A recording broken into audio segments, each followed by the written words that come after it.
Kok bisa ya segerombolan rebel atau pemberontak di bawah organisasi Taliban mengalahkan 10.000 tentara Amerika well-equipped bersenjata super lengkap. Juga ada 300.000 tentara pemerintah Afghanistan yang dibiayai oleh Amerika lebih dari $1 triliun atau 8 kali APBN Indonesia diam tak berkutik dengan Taliban. Atau memang ada tangan lain yang ingin mempermalukan Biden dan mengucilkan Amerika di bawah administrasi Partai Demokrat tersebut. Apakah ini artinya kemenangan kaum nasionalis melawan cabalis? Globalis cabal yang mengontrol dunia dilawan oleh Taliban yang tidak pakai masker dan tidak menjalankan protokol kesehatan WHO. Faktanya tak ada COVID tuh di Taliban. Tentara uneducated bermodal nyali besar bisa mengalahkan Amerika yang benar aja. Hal ini bisa jadi inspirasi bahwa kita bisa mengalahkan siapapun kalau kita memutuskan jadi nasionalis sejati, membela bangsa dan negaranya sendiri. Emangnya masih perlu asing bernegara itu? Demikian New Mind bertanya. Kembali ke topik, Putin dan Trump adalah dua sahabat sejati. Kekalahan Trump dengan kecurangan kotak suara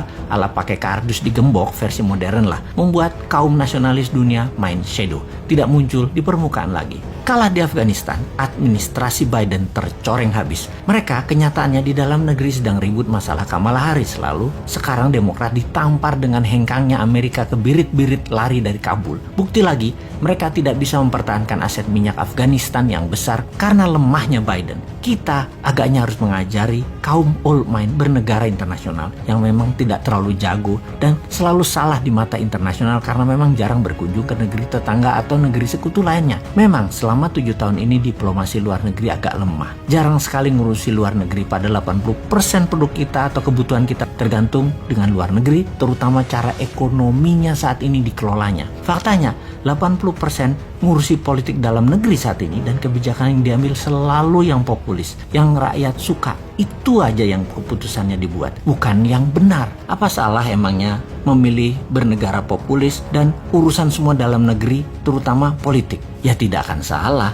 Mana ada sih salah benar dalam politik? Yang ada hanya fakta, data, dan angka. Apakah ada makanan di piring rakyat? Apakah kesehatan rakyat membaik? Apakah masyarakat bahagia penuh tawa? Kita kembali ke luar negeri, apa yang negara besar lakukan dan apa yang Indonesia tidak lakukan selama ini karena tidak terlalu paham. Taliban menang, Presiden Ashraf Ghani kabur, Amerika dibully. Minggu sebelumnya, Amerika mengadakan pertemuan yang alot dengan negosiator Taliban di Doha, menyertakan negara regional, Rusia, dan Tiongkok. Amerika memberikan ancaman kepada Taliban akan diperlakukan Taliban sebagai nantinya negara pariah atau pariah state bila ambil kekuasaan dengan paksa. Pemerintah Afghanistan, Ashraf Ghani, menawarkan sharing of power sebagai imbalan gencatan senjata pada Taliban. Tapi ini ibarat menawarkan remis. Taliban tahu Amerika dan Ashraf Ghani sudah kalah posisi. Taliban mempercepat proses takeover. Urban area dan ibu kota Kabul dikuasai. Pentagon kirim 3.000 pasukan evakuasi. UK, Inggris, mendeploy 600 prajurit. 1.000-an troops dipindahkan ke Qatar. 1 brigade dengan 4.000 personel tempur siaga di Kuwait. Jumlah totalnya kira-kira ada 8.000 pasukan available dideploy ke Afghanistan bila situasi memburuk. Ternyata tidak action juga. Tiongkok yang paling diuntungkan. Setidaknya bisa mempengaruhi Taliban untuk menyingkirkan para militer Uighur. Koridor Wakhan akan menjadi penting sebagai geopolitical hotspot yang akan menghubungkan Tiongkok ke Asia Barat dan Middle East. Ekstraksi mineral disepakati dalam pertemuan Taliban dan Tiongkok di Beijing beberapa minggu sebelum Taliban menang.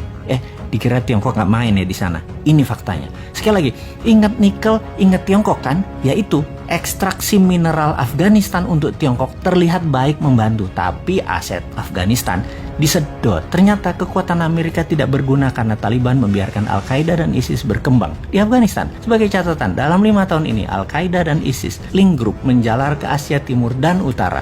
Pecahan grup ekstremis Taliban dan simpatisan Al-Qaeda dan ISIS saat ini ditemukan di banyak negara Afrika, bahkan di Filipina, juga Indonesia. Sungguh, kemenangan Taliban di Afghanistan juga bisa menjadi booster bagi kelompok radikal di tempat lain, sekaligus bukti war on terror belum selesai. Pemerintah nasionalis Indonesia di dalam negeri perlu mempercepat konsensus menghabisi gerakan pemahaman keras far right ekstremis sebagai pekerjaan rumah kalau ingin aman ke depannya. Di luar negeri, mainkan seperti Tiongkok, ambil benefit di air keruh. Paham? Enggak? Yo wes, tunggu 2024 kita praktekkan nanti.